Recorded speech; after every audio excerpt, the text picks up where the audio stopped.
Let's just say, right, tomorrow, Wales are trailing, and then they have to make a comeback. Tell us how they do it, because you've been there. Yeah, I think my try set us on the road, really. I think Mike scored after me. We'll say that one just to level a match up. But no, I think, we got to get off an early start. I think that game we were pretty lucky. There's key players we were just talking about on the day, they weren't performing, so we had a bit of a sniff to get back into the game. So yeah, let's hope the same happens tomorrow, and Wales can come away with a win. Is that a true assessment of what happened there, Mike?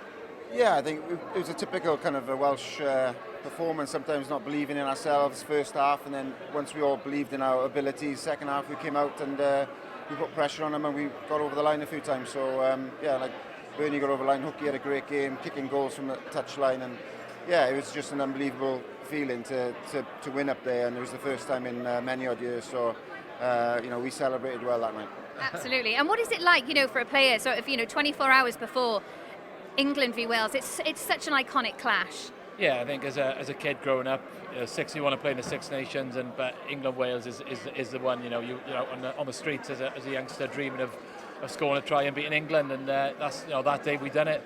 So it was a dream come true, really. And like Mike said, 22 years, first time in Twickenham, but we got there's a lot more wins since then, so we got nothing really to fear going up to Twickenham, in my opinion. Absolutely. And Mike, tell us your preview for tomorrow, maybe a possible prediction as well.